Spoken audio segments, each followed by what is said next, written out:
Assalamualaikum warahmatullahi wabarakatuh.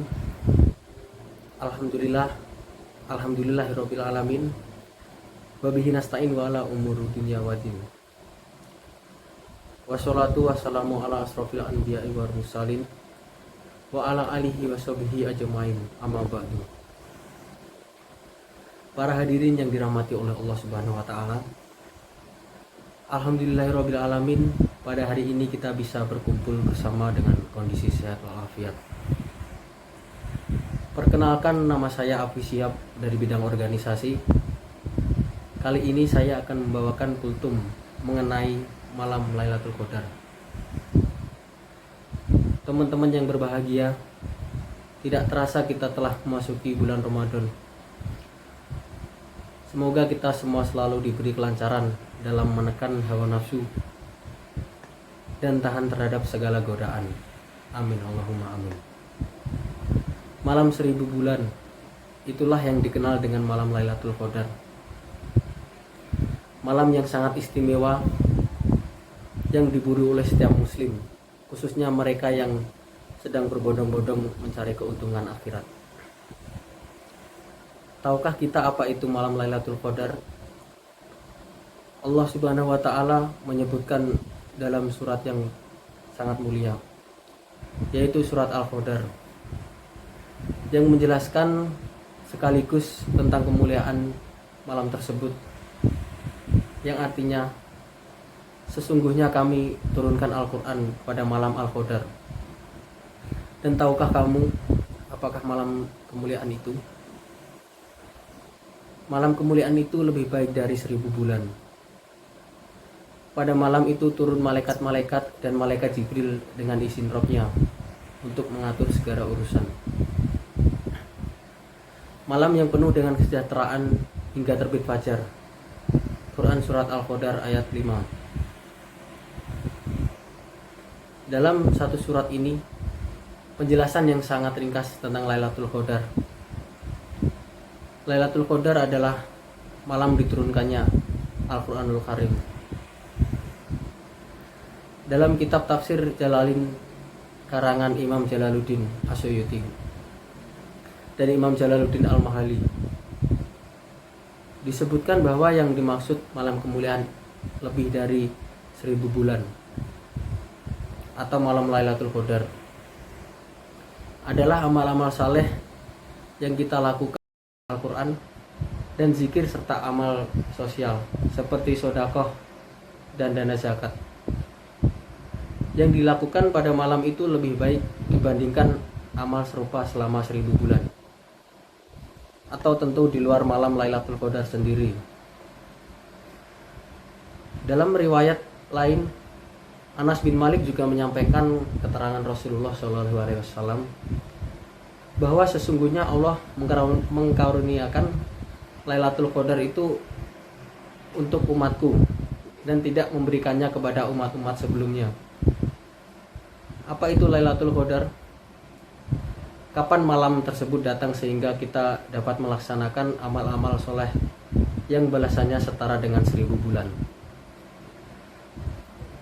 atau lebih tepatnya 80 tahun lebih 4 bulan,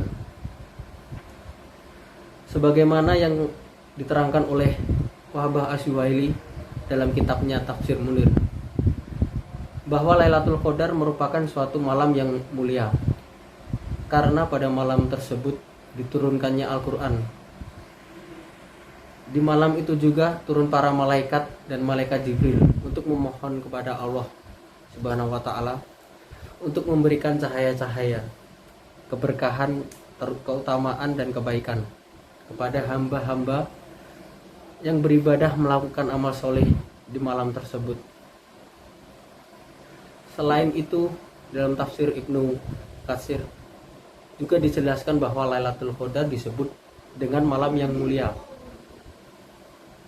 karena Allah Subhanahu wa taala telah mengkabarkan sesungguhnya Ia telah menurunkan Al-Quran pada malam Lailatul Qadar. Dalam surat Al-Qadar ayat 3, yang artinya, jika seseorang muslim beribadah pada malam tersebut, berarti ia mendapat fadilah ibadah selama 83 tahun lebih. Sedangkan belum tentu seorang muslim bisa hidup selama itu. Tetapi Allah menyiapkan untuk umatnya. Lalu bagaimana mendapatkan Lailatul Qadar? Dikutip berikut. Yang pertama adalah menghidupkan malam. Menghidupkan malam yaitu mengisi kegiatan malam dengan beribadah. Misalnya membaca Al-Quran. Barang siapa yang menghidupkan malam Lailatul Qadar dengan iman dan ihtisab atau mengharapkan pahala, niscaya Allah akan mengampuni segala dosa-dosanya yang telah lampau. Hadis riwayat Bukhari. Kata menghidupkan dalam hadis tersebut ialah kata umum yang berarti apa yang dilakukan pada malam ini tidak terpaku pada saat jenis ibadah. Bisa dengan sholat, membaca Al-Quran, istikaf, berzikir, berdoa, dan makan sahur juga termasuk ibadah. Yang kedua adalah memperbanyak zikir dan doa. Memperbanyak zikir adalah salah satu cara paling mulia untuk menghabiskan malam guna mendapat kemuliaan malam Lailatul Qadar. Apalagi zikir yang memang benar-benar diajarkan dan dicontohkan oleh Nabi Muhammad SAW. La ilaha illallah, yang disebutkan dalam hadis bahwa itu ialah afdalnya zikir. Selain itu, berdoa juga menjadi suatu keharusan dan kebutuhan seorang hamba kepada penciptanya. Karena salah satu kemuliaan Ramadan ialah waktu di mana kemungkinan diijabahnya doa seorang hamba. Pada malam-malam 10 terakhir ini, Rasul telah mencontohkan doa yang sering beliau baca dan beliau ajarkan kepada umatnya melalui istrinya, yaitu Aisyah. Ya Allah, sesungguhnya Engkau Maha Pemaaf dan Engkau mencintai maaf, maka maafkanlah aku. Hadis riwayat Ahmad, Tirmizi, Nasa'i, Ibnu Majah. Yang ketiga adalah memperbanyak tilawah Al-Quran. Seorang muslim tidak diharuskan untuk mengkhatamkan Al-Quran pada saat satu malam itu. Akan tetapi jika memang mampu dan bisa mengkhatamkan Al-Quran, itu sungguh lebih baik. Dan tidak diragukan lagi, orang tersebut akan mendapatkan pahala yang sangat besar. Kemudian melaksanakan sholat.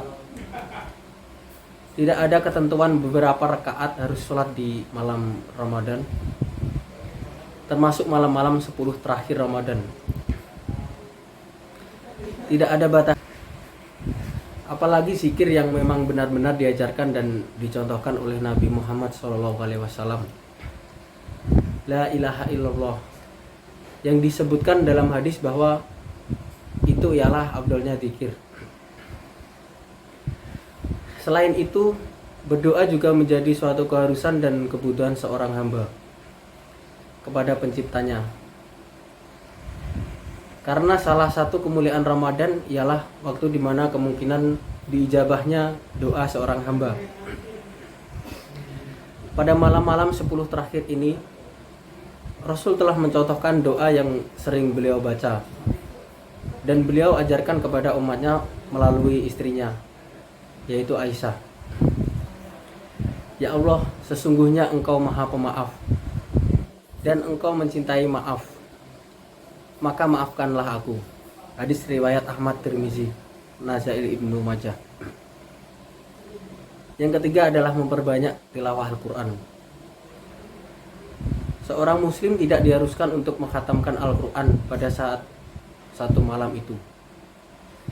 Akan tetapi jika memang mampu dan bisa mengkhatamkan Al-Quran, itu sungguh lebih baik. Dan tidak diragukan lagi, orang tersebut akan mendapatkan pahala yang sangat besar. Kemudian melaksanakan sholat. Tidak ada ketentuan beberapa rakaat harus sholat di malam Ramadan, termasuk malam-malam 10 terakhir Ramadan. Tidak ada batasan apakah itu 8 rakaat atau 20 rakaat, bahkan lebih. Diharapkan sekali pada saat Lailatul Qadar kita bisa mengamalkan minimal 3 kalimat thayyibah, yaitu la ilaha illallah Muhammadur Rasulullah. Dengan amalan 3 kali itu, pertama insya Allah akan diampuni dosanya, kedua diselamatkan dari api neraka, dan ketiga langsung dimasukkan ke dalam surga. Dan semakin khusyuk yang dilandasi dengan hati yang ikhlas dalam membaca kalimat thayyibah, insya Allah segala janjinya akan dipenuhi. Demikianlah beberapa hal yang patut kita pahami sekitar Lailatul Qadar. Semoga kita selalu dalam lindungan Allah Subhanahu wa taala dan sehat selalu agar kita dapat bertemu di malam Lailatul Qadar pada tahun depan. Sekian dari saya. Wassalamualaikum warahmatullahi wabarakatuh.